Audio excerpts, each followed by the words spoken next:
Վրաստանի կառավարությունը հաստատել է հանրակրթական համակարգի բարեփոխումների ազգային հայեցակարգը։ Համապատասխան հրամանագիրը ստորագրում է Վրաստանի վարչապետ Իրակլի Կոբախիձեն հանրակրթական համակարգի բարեփոխումների ազգային հայեցակարգը հաստատելու մասին։ Հելսինկյան հանձնաժողովում Վրաստանի վերաբերյալ հունվարի 28-ին նախատեսված ճեպազրույցը հետաձգվել է։ Այդ մասին հայտնել է Հելսինկյան հանձնաժողովը իր սոցիալական ցանցերում տարածած հայտարարության մեջ։ Ճեպազրույցը հետաձգվել է եղանակային պայմանների պատճառով, ասվում է հայտարարության մեջ։ Տեղեկացնենք, որ Հելսինկյան հանձնաժողովում հունվարի 28-ին նախատեսված ճեպազրույցի ժամանակ հայտարարություններ պետք է անեին MC Լարթի ասոցիացիայի կառավարիչ տնօրեն Քլեր Քայզերը, Մակկեյնի ինստիտուտի գլոբալ ժողովրդավարության ծրագրերի տնօրեն Լորա Թորնթոնը և Ջորջ Մեյսոնի համալսարանի հետազոտող Օլեսիա Վարդանյանը։ Ռուսաստանը Վրաստանին վերադարձրել է իր ուղեծիր, այդ մասին հայտարարել է Մոլդովայի նախագահ Մայա Սանդուն Եվրոպայի խորհրդի խորհրդարանական անսամբլում խոսքով ելույթի ժամանակ։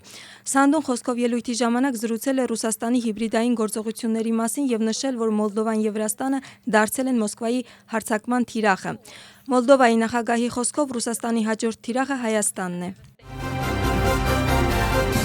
Վրաստանի նախագահ Միխեյլ Ղավելաշվիլին Նինո-Օբայի տոնի առթիվ ներում է շնորհել 59 անձանց։ Տեղեկատվությունը տարածում է վարչակազմը։ Նրանց տեղեկությամբ ներման ակտը վերաբերել է 57 դատապարտյալի, իսկ 2 անձի դատվածությունը հանվել է։ Վրաստանի նախագահի կողմից սահմանադրությամբ իրեն շնորհված բացառիկ լիազորությունների կիրառումը հիմնված է հումանիզմի սկզբունքի, ինչպես նաև պետական շահի վրա, նշված է տեղեկատվության մեջ։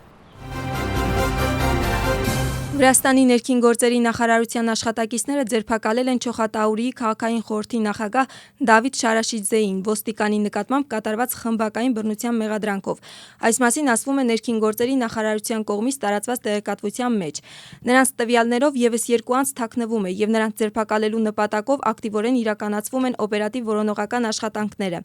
Իրավապահ մարմինները միջադեպից կարճ ժամանակ անց ձերբակալել էին խմբակային բռնությանը մասնակից Չոխատաուրիի քաղաքային խորհրդի նախագահ Դավիթ Շարաշիձեին, իսկ 2 անձինք թաքնվում են, ակտիվորեն իրականացվում են օպերատիվ որոնողական միջոցառումներ նրանց գտնելու վայրը պարզելու և կալանավորելու համար, հայտարարում են ՆԳՆ-ում։ Հետաքննությունը ընթանում է Վրաստանի քրեական օրենսգրքի 126-րդ հոդվածի առաջին մասի պրիմա հոդվածի B ենթակետով։ Մինչև հետաքննության ավարտը միջադեպին մասնակցած տուժող ոստիկանը հեռացվել է պաշտոնից և տեղափոխվել ՆԳՆ-ի կադրերի մոտ, նշում են ՆԳՆ-ում։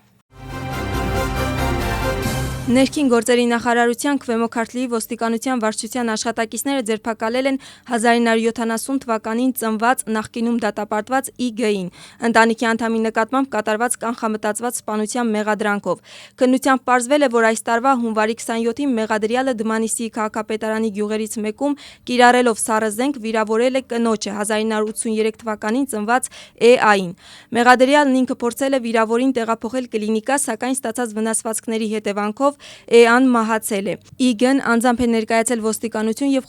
խոստովանել կատարած հանցանքը։ Իրավապահները տղամարդուն ձերբակալել են որպես մեղադրյալ։ Ոստիկանությունը որպես իրեղեն ապացույց առգրավել է հանցագործության զենքը՝ դանակը։ Հետաքննությունը ընթանում է քրեական օրենսգրքի 11 պրիմա 109-րդ հոդվածի Կ ենթակետով, որը նախատեսում է մինչև 20 տարի կամ ցմահ ազատազրկում։